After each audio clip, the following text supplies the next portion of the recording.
Bismillahirrahmanirrahim. Alhamdulillahi rabbil alamin. Wa sallallahu ala nabiyyi Muhammadin wa ala alihi wa sahbihi wa man tabi'ahu wa ihtada bihadihi wa istanna bi sunnatihi ila yaumiddin.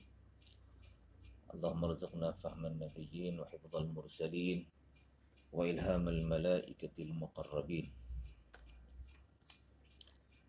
اللهم انفعنا بما علمتنا وعلمنا ما ينفعنا وزدنا علما والحمد لله على كل حال ونعوذ بك من حال أهل النار. Yang tadi dah jelas kan? Tentang sama ada Ramadan memperolehi kelebihan ni kerana fadilat zatiyah, kerana suatu kelebihan yang ada dalam diri Ramadan, ataupun li amrin kharijin. Apa maksud li amrin kharijin? Ramadan tak ada apa-apa keistimewaan. Keistimewaan datang setelah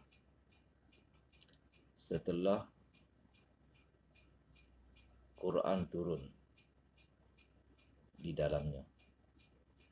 Ini pandangan siapa ni? Pandangan mutakallimin. Mutakallimin secara umumnya berpandangan bahawa misalnya hari Ashura. Hari Ashura tak ada apa-apa kelebihan. Kelebihan datang kepada hari Ashura setelah berlakunya pada hari Ashura ni Nabi Nuh AS selamat daripada banjir, ataupun demikian juga Nabi Ibrahim AS selamat dari api Namrud. Setelah ada perkara-perkara luaran macam ni, barulah hari Ashura memperolehi kelebihan. Barulah hari Ashura tu dia ada kelebihan tersendiri, sehingga Nabi SAW menggalakkan kita puasa pada hari Ashura. Ini pandangan umum mutakallimin. Hari Lailatul Qadar, misalnya malam Qadar. Pada malam itu tidak ada apa-apa keistimewaan. Keistimewaan Lailatul Qadar berlaku, ataupun Lailatul Qadar memperolehi keistimewaan setelah berlakunya apa? Turunnya Al-Quran dan juga kutub samawiyah turun pada malam Lailatul Qadar. Barulah Lailatul Qadar tu mempunyai kelebihan yang disebut dalam Quran sebagai apa? Khairun min alfi syahr. Lailatul Qadri wa ma adraka ma Lailatul Qadr. Lailatul Qadri khairun min alfi syahr. Malam Qadar yang mana lebih baik daripada 1000 bulan. Malam Qadar ni pada dirinya sendiri tidak ada apa-apa kelebihan. Kelebihan datang setelah berlakunya turun kutub samawiyah pada malam Lailatul Qadar. Jadi kesimpulannya di sisi mutakallimin secara umumnya ialah apa? Tempat-tempat macam Makkah ataupun zaman macam Lailatul Qadar, macam bulan Ramadan dan sebagainya, ini tidak mempunyai fadilat zatiyah, tidak ada fadilat pada dirinya sendiri. Fadilat datang li amrin kharijin, setelah adanya perkara-perkara luaran. Boleh faham? Berbeza dengan pandangan Syekh Akbar Ibnul Qayyim dan juga Syekh Waliullah Dehlawi. Mereka berpendapat bahawa makan tertentu, tempat yang tertentu dan juga zaman yang tertentu ni mempunyai fadilat juz'iyah. Ada istiadat fitri pada diri mereka. Kita guna perkataan mereka seakan-akan mereka ni aqil. Seakan-akan malam ni Lailatul Qadar ataupun bulan Ramadan ataupun Makkah ni seakan-akan aqil pada diri mereka ni. Kita kena kata mereka ada fadilat, juz'iyah fadilat tertentu yang mana ada dalam ilmu Allah Subhanahu Wa Taala. Ada satu isti'dad fitri. Kita buat contoh tadi kan, satu orang permaisuri, dia keluar ke taman istana, dia pilih bunga. Dia akan pilih bunga yang ada isti'dad tertentu, yang punya keharuman tertentu. Jadi begitu juga Makkah ni ada satu fadilat zatiyah pada dirinya. Lailatul Qadar ada sesuatu fadilat zatiyah yang ada dalam ilmu Allah Subhanahu Wa Taala. Macam juga Nabi sebut dalam hadis kan, an-nasu ma'adin kama'adini adh-dhahabi wal fiddah. Manusia ni yang Allah Taala pilih, ada yang jadi khiyaruhum fil jahiliyah, khiyaruhum fil Islam, yang terpilih di zaman jahiliyah juga akan jadi orang-orang terpilih di zaman Islam. Khiyaruhum fil jahiliyah, khiyaruhum fil Islam. Allah pilih mereka ni untuk jadi orang terpilih kerana ada isti'dad fitri dalam diri mereka. Abu Bakar Siddiq dipilih oleh Allah Subhanahu Wa Taala. Yang Quran sebut apa dia tentang Abu Bakar ni? Walladhi ja'a bis-sidqi wa saddaqa bihi. Diberi, Abu Bakar Siddiq ini diberi satu kemuliaan sebagai siddiq sebab apa?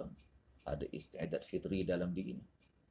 Bukan kebetulan saja, tanpa apa-apa isti'dad, sama aja Abu Bakar dengan manusia lain sama aja. Tiba-tiba aja Allah Subhanahu Wa Taala pilih dia, bukan begitu. Akan ada sesuatu isti'dad fitri berdasarkan ayat Quran yang menyebut bahawa rabbuka yakhluqu ma yasha'u wa yakhtar. Allah Taala pilih apa, Allah mencipta apa yang Allah kehendaki, dan Allah Taala memilih. Allah Subhanahu Wa Taala membuat pilihan, dan pilihan Allah Taala ni tentu sekali berdasarkan hikmah ilahiyah yang merupakan apa? Wad'u syai' fi mahalli. Wad'u syai' fi mahalli, letak sesuatu kena pada tempatnya. Allah letak sesuatu kemuliaan. Misalnya Allah Ta'ala beri kemuliaan pada Lailatul Qadar. Kemuliaan yang Allah Ta'ala beri itu kena pada tempatnya, iaitu sesuai dengan Lailatul Qadar ni ada fadilat zatiyah pada dirinya. Boleh faham? Kalau sama je semua, di antara semua yang sama, Allah Ta'ala pilih mana-mana, maka itu bercanggah dengan kehendak apa? Kehendak hikmah, kebijaksanaan ilahi yang ada pada Allah Subhanahu Wa Ta'ala. Boleh faham?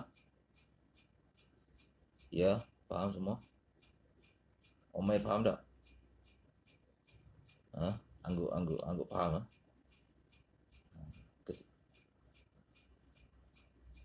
Ya, faham ah? Faham ke tak ni?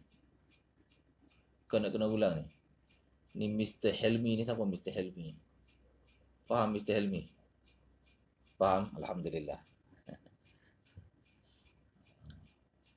Alhamdulillah. Jadi sebab tu kita kena syukur bila Allah Ta'ala, ya, kita kena syukur bila Allah Ta'ala pilih kan, pilih untuk beri kebaikan. Man yuridillahu bihi khairan yufaqihu fid din. Orang yang Allah nak kebaikan untuknya, Allah beri faham agama, beri dia lorongan ataupun laluan untuk dia memahami agama. Pilihan itu sebenarnya bukan kebetulan, bukan suatu yang ittifaqi, tapi pilihan tu kerana sesuatu fadilat zatiyah yang ada dalam diri enta semua ni, sehingga Allah Ta'ala pilih. Macam hadis Nabi tadi katakan, an-nasu ma'adin, manusia ini macam logam. Logam kan tak sama kan? Tak sama nilai logam. Ada logam besi buruk, ada logam mahal, bernilai mahal. Emas ada logam yang macam garam saja, ada logam, jadi tak sama, logam tak sama.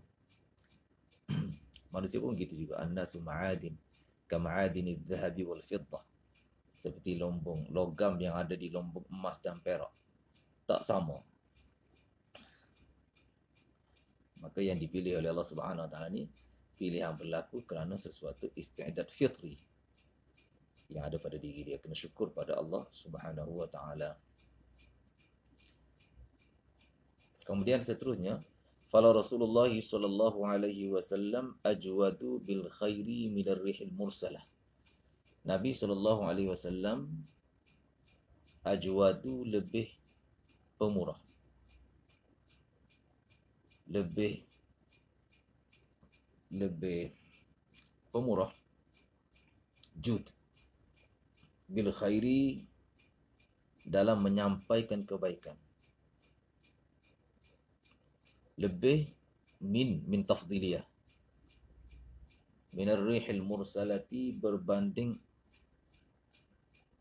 angin yang dilepaskan oleh Allah Subhanahu Wa Taala. Angin yang Allah Taala lepaskan ni, dia sudah bawa kebaikan yang banyak sebenarnya. Wa arsalna riyaha lawaqiha, kami hantar angin sebagai lawaqih. Siapa boleh beritahu apa makna lawaqih? Ya, Iqbal, apa makna lawaqih? Wa arsalna riyaha lawaqih. Lawaqih ni maknanya penyebar benih. Ya. Tak tahu hang dah buat apa. Ada mutalaah tak? Jangan duk makan minum saja. Kena banyak-banyak mutalaah juga.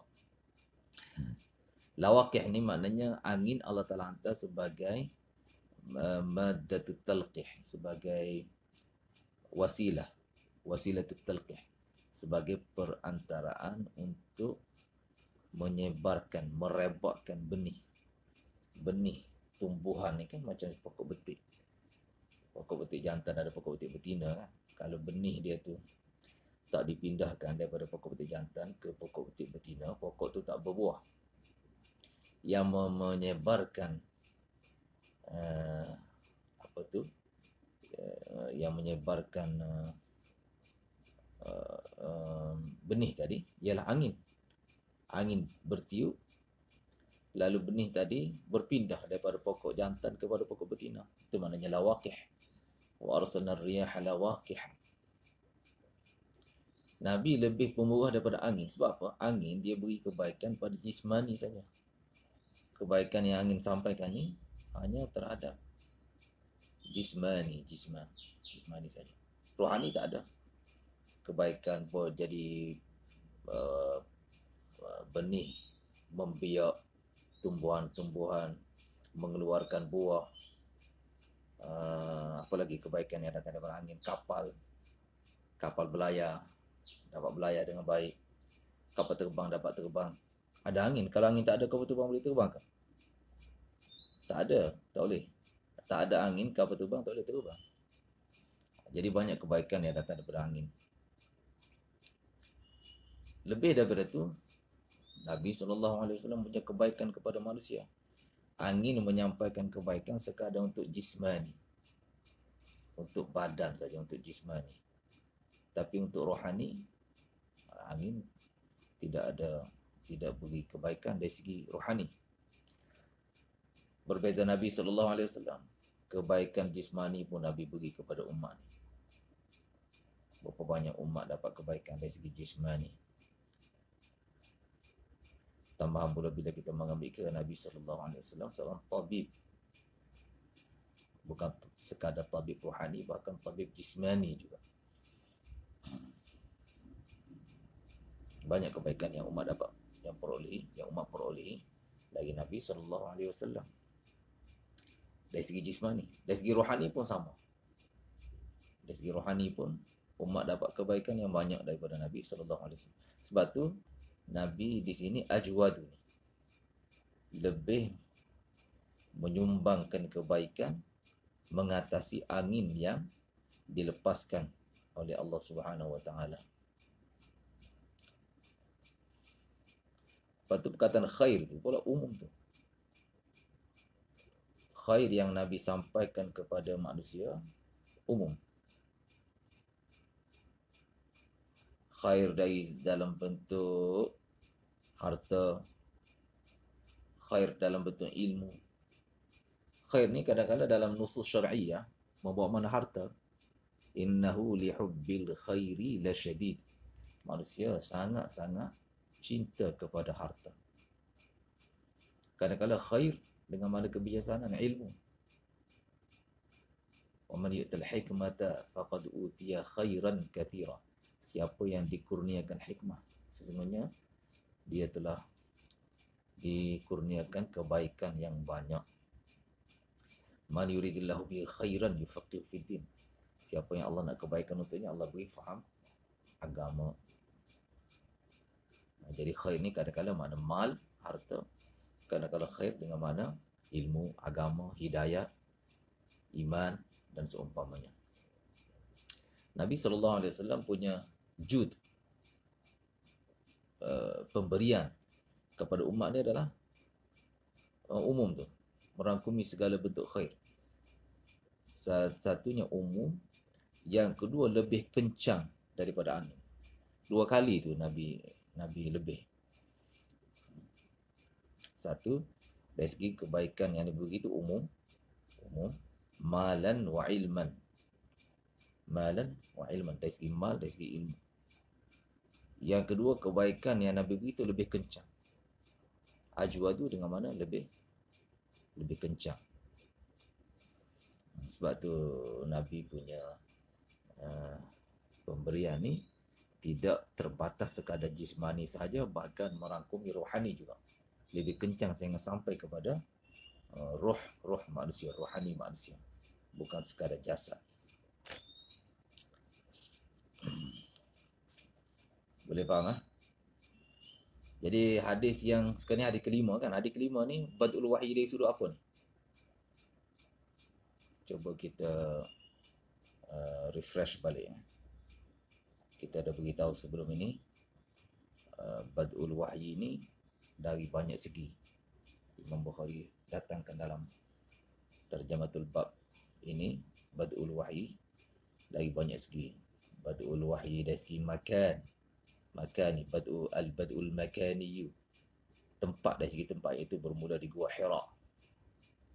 Al-badul zamani, permulaan dari segi masa, zaman, yakni bulan Ramadan. Jadi hadis ni boleh kita ambil dari segi badul zamani boleh, ataupun bad dari segi malakat fadilah yang ada pada Nabi, jud.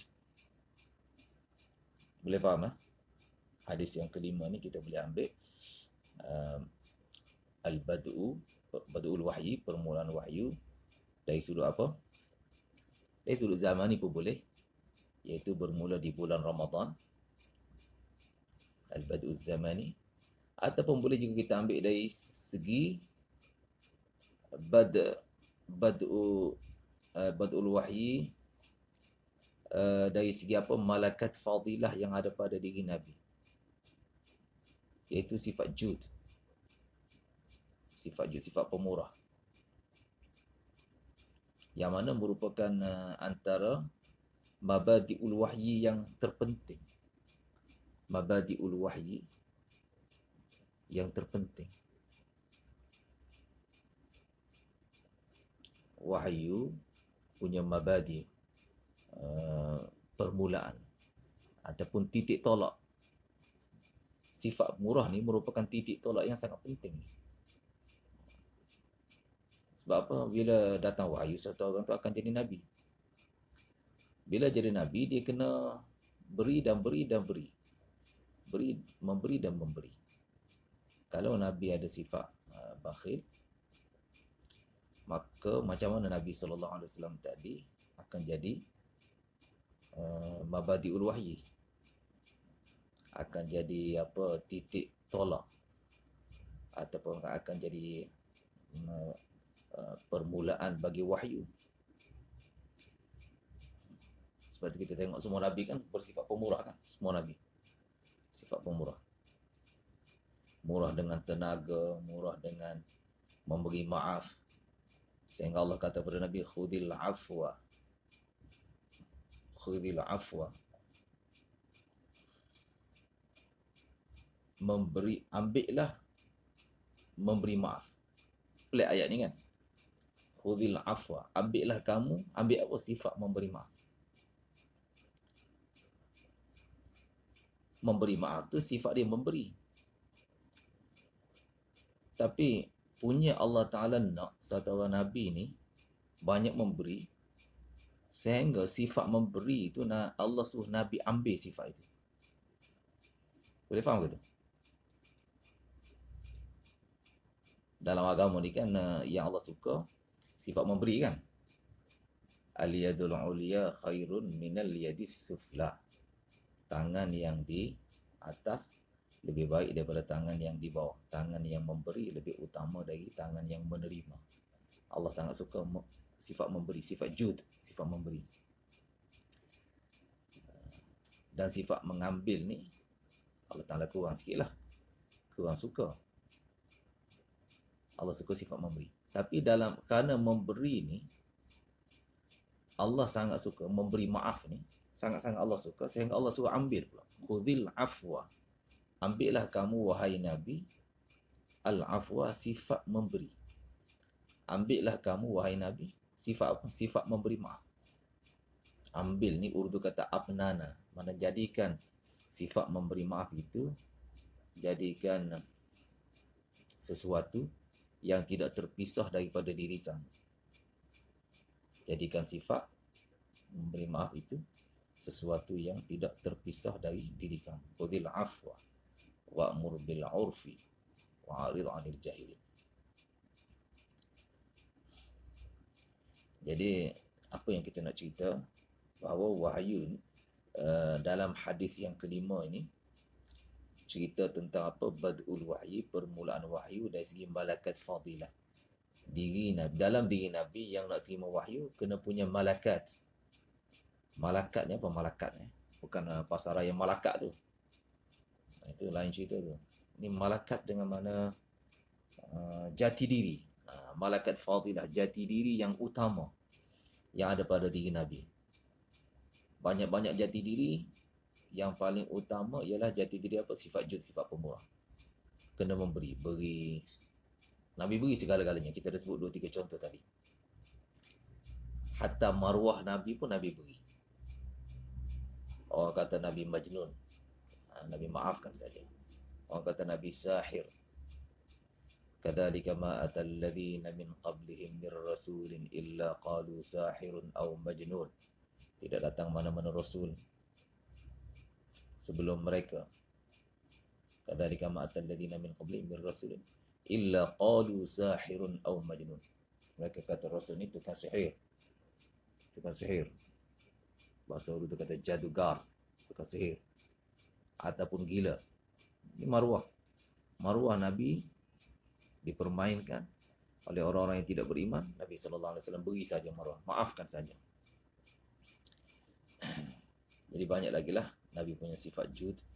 Yang jud dalam bab memberi harta ni memang la yakhfa ala ahadin, tidak tersembunyi kepada sesiapa. Nabi sebut dalam satu hadis kan, bila didesak oleh satu orang Badui kan, supaya beri unta, beri apa-apalah kepada dia. Tiba-tiba dah tak ada daripada Nabi dah agih-agih semua dah tak ada. Nabi kata apa? Lau kana li adadu hadhil idah na'aman laqasamtuhu bainakum thumma la tajiduni bakhilan wala kadhuba atau kama qala sallallahu alaihi wasallam.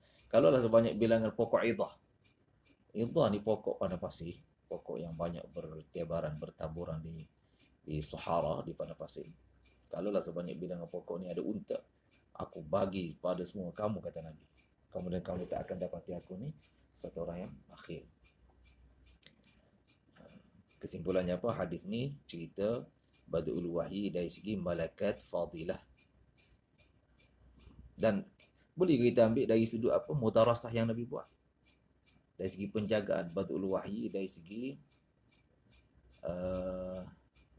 pengupdatean. Boleh faham kata? Nabi sentiasa mengupdate wahyu tu. Dengan siapa? Dengan Jibril alaihissalam. Update susunan surahnya, susunan ayatnya. Walaupun Nabi sudah diberitahu lebih awal. Dan juga dari segi tajwidnya. Nabi kata unzila al-Quran ala sab'ati ahrufin. Quran diturunkan dengan 7 huruf.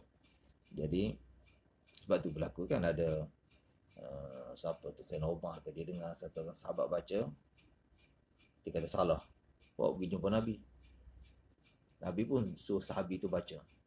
Betul Nabi kata, setelah dengar bacaan sahabi, suruh Sayyidina Umar pula baca. Sayyidina Umar baca, betul. Hakada unzila. Jadi itu di antara perkara yang Nabi SAW sentiasa update, sentiasa kemaskini dengan Jibril alaihissalam melalui tadarus. Jadi badul wahyi dari sudut tadarus pun boleh kita istinbat juga daripada hadis ini. Semua boleh faham? Ya, semua faham? Alhamdulillah. Kuat suara tadi, terkejut saya. Okey, jadi insyaAllah kita break setakat tu dulu insyaAllah. Nanti esok kita mula hadis yang ke-6 pula. InsyaAllah. Wassalamualaikum warahmatullahi wabarakatuh. Muhammadin wa ala alihi wa sahbihi wa sallam.